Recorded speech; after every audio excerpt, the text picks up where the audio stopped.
കാണും. അവരിവിടെ ഉണ്ട്, എപ്പോഴും ഉണ്ടോ അവിടെ ഉണ്ട്.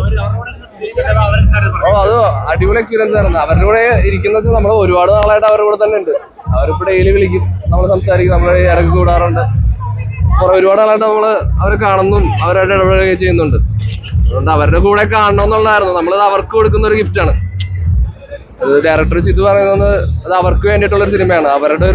അവരുടെ ട്രോമ എന്താണെന്നൊക്കെ ആളുകളെ കാണിച്ചു കൊടുക്കാനായിട്ടും അവർക്ക് വേണ്ടിയിട്ടുള്ള സിനിമയാണത്. നമ്മളുടെ സിനിമയല്ല, അവരുടെ സിനിമയാണത്.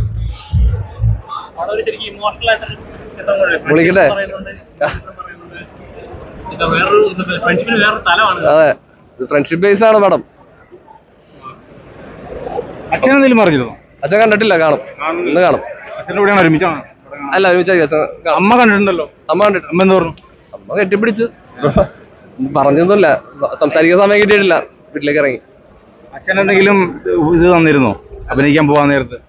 അത് പിന്നെ എല്ലാം പാരന്റ്സും ഹാപ്പി ആയിരിക്കുമല്ലോ നമ്മളൊരു കാര്യം ചെയ്യുമ്പോൾ. അത് നന്നായിട്ട് വന്നിട്ടുണ്ടെന്ന് പറഞ്ഞപ്പോ അച്ഛൻ സന്തോഷമായി. ഈ ഡോക്യുമെന്ററി കണ്ടപ്പോ തന്നെ ഈ ക്യാരക്ടർ ഞാനായിരിക്കും മനസ്സിലായത് പറയുന്നത്. ആ ഇൻസൈറ്റ് എങ്ങനെ കിട്ടിയത് ഇതാണ് ഞാൻ ചെയ്യേണ്ടത് എന്നുള്ളത്? അതെനിക്ക് അത് മനസ്സിലായത്. അതാണ് നമുക്ക് എല്ലാവർക്കും അങ്ങനെ. നമുക്ക് അവരെ ഫസ്റ്റ് ടൈം മീറ്റ് ചെയ്തപ്പോ തന്നെ നമുക്കൊരു കണക്ഷൻ വന്നു. ഇത് നമ്മൾ ചെയ്യേണ്ടതാണ്, വേറെ ആരും ചെയ്യേണ്ട റോളല്ല, ഇത് ഞാൻ ചെയ്യേണ്ടതാണെന്ന് എനിക്ക് മനസ്സിലായി. അത് ആ ഡോക്യുമെന്ററി കണ്ടപ്പോ തന്നെ ഞാൻ പ്ലേ ചെയ്യേണ്ട അഭിലാഷാണെന്നുള്ളത് മനസ്സിലായിരുന്നു. എനിക്ക് അതൊരു കണക്ഷൻ കിട്ടിയത്. ഈ സെക്കൻഡ് ഹാഫിൽ മൊത്തം നിങ്ങൾക്ക് ആകെ 2 ഡയലോഗേ ഉള്ളൂ. അതെ. അപ്പൊ അതെങ്ങനെ പെർഫോം ചെയ്യും? ആകെ 2 ഡയലോഗ് വെച്ച് എങ്ങനെ ഇതാക്കും? എന്തായിരുന്നു ചിദംബരം തന്നിട്ടുണ്ടായിരുന്ന ബ്രീഫ്? അല്ല, നമ്മളങ്ങനെ നമ്മളുടെ അടുത്ത് അങ്ങനെ ഇതൊന്നുമില്ല. നമ്മൾ പടം എങ്ങനെയെങ്കിലും കംപ്ലീറ്റ് ചെയ്യാം. നമ്മളെ പറ്റി ചിന്തിച്ചിട്ടില്ല. നമ്മൾ മൊത്തം പടം ഫുൾ ടൈം മൊത്തം പടം എന്താണെന്നുള്ളതാണ്. അല്ലാണ്ട് നമുക്ക് എത്ര ഡയലോഗ് ഉണ്ടെന്നൊന്നും നമ്മൾ ആലോചിച്ചിട്ടില്ല. നമ്മൾ പടം എങ്ങനെ ഇതാക്കാം, നന്നാക്കാം എന്നുള്ളത് മാത്രം ചിന്തിച്ചിട്ടുള്ളൂ നമ്മൾ.